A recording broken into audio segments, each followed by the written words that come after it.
has me completely there. You know, which I know you were all there as well. I mean, how could you not be? That was terrific. You could. That was wonderful. And now I'd like to ask another one. I'm in a writers group. People ask me, what do you do and how do you write? Well, if you have somebody or a group of people that have a big foot and they're going to shove you to get your stuff done because you have to present something to them every Thursday, then that's what I got. So I'm blessed. So I'm going to ask Barbara Robinson, sometimes known as the Huntington Beach Squirrel Lady. Not really squirrels. Anyway, so she's got a terrific book. An earlier book was my squirrel book. I'm not reading squirrels. But what was it Monty Python used to say? And now for something completely different. That's what I feel like having followed that last reading. Okay, I printed this out in really large print in the hopes that I wouldn't have to use my reading glasses. We'll see how that works for us.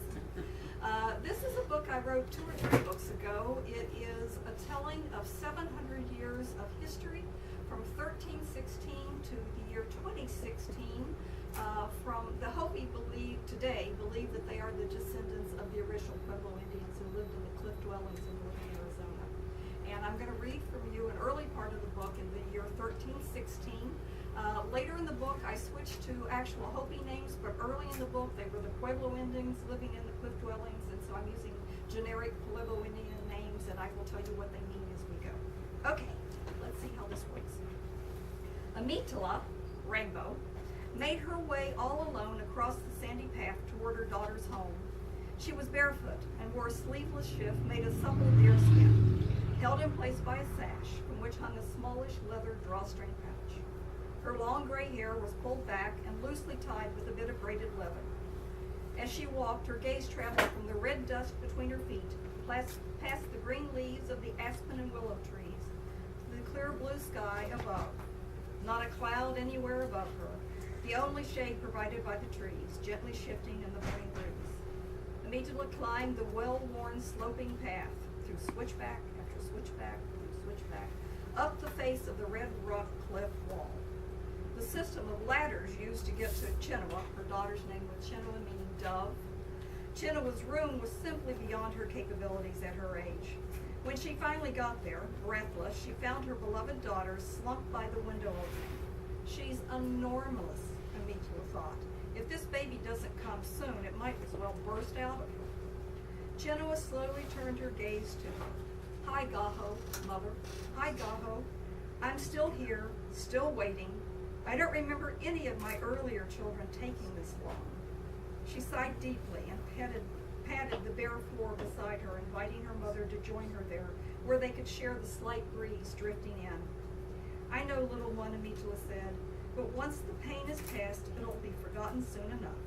She sank down beside her only daughter and took her hand between her own 2 hands. She looked at her daughter's small hand, noticing how grown up the little girl had become, with a grown-up woman's hands, calloused by a hard life. They sat there like that for a little while, until Amitala caught her breath again. Amitala turned to Chenoa and said, I brought something I want to give you this morning. She took the small leather bag she wore fastened to her belt and carefully loosened the drawstring holding it closed. It was made of rabbit skin turned inside out, so the outside was smooth leather and the inside was thick, soft rabbit fur. Chenoa turned to her in curiosity and surprise. She had seen this bag worn on her mother's belt every day of her life, but in all that time, she'd never seen her open it. Once as a young girl, she grabbed it, only to have her mother hastily smack her hand away. That was the only time she could remember her mother ever smacking her in any way. This unfolding event was almost enough to make her forget, for a moment, how uncomfortable her great size made her. She gave a little shrug. Almost. Amitala reached her 2 fingers into the bag, searched around for a moment, and pulled out a small item. She smiled at her. She smiled at it. Her shoulders relaxed, her eyes glazed over in happy memory. Dayami, eagle. Dayami, your father, gave these to me the day you were born. She handed it to Chenoa. Chenoa accepted it and gasped. She turned and extended her arms so the small object in her hand would catch the beam of sunlight coming through the window opening. It was so pure white that it seemed to glow from within. "What is this stone?" she asked. "I've never seen anything like it." "Your father traded for it from a traveling Kokopelli years ago before you were born. The Kokopelli called it white turquoise." She chuckled knowingly. "We've never known what it really is." She sighed again, remembering. "He got it in one piece that he broke into 3 smaller pieces to make these. He gave them to me on the day you were born." Oh, I already said that, didn't I? Chenoa reluctantly tore her eyes from the beautiful carving and reached over to softly rub her mother's shoulder. "I know you miss him. So do I." "Yes," she nodded. "Well, he carved one into an owl because you were being born into the owl family clan. My family clan, your mother's family clan."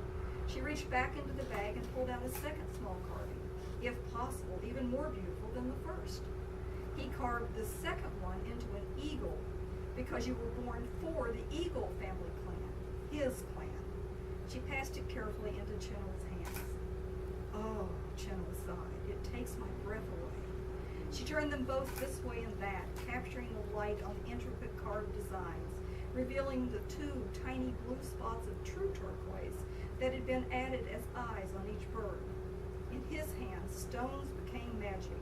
"Look here how he turned these tool marks into part of the feather design," Amitala said, her voice as full of warmth and love as was humanly possible. Amitala reached back into the small bag one last time, pulling out the 3rd and final carving. She held onto it for the longest, touching it to her lips for a moment. "This one," she began. Then she had to stop to clear her throat. She blew out a calming breath. "All this remembering is harder than I expected. This last one he carved into a dove for you, the product of our love." She held it for another long moment. "It was a rough time carrying you. I'd lost an earlier child before she was born, and we knew we'd be lucky to get you born. There wouldn't be another chance." Finally, she passed the smallest carving to Chenoa. Chenoa accepted it and examined it in the light for a moment, as she had with the others, her brow furrowed in concentration. Holding them up one at a time, she recited the familiar formula. "I was born into the owl clan.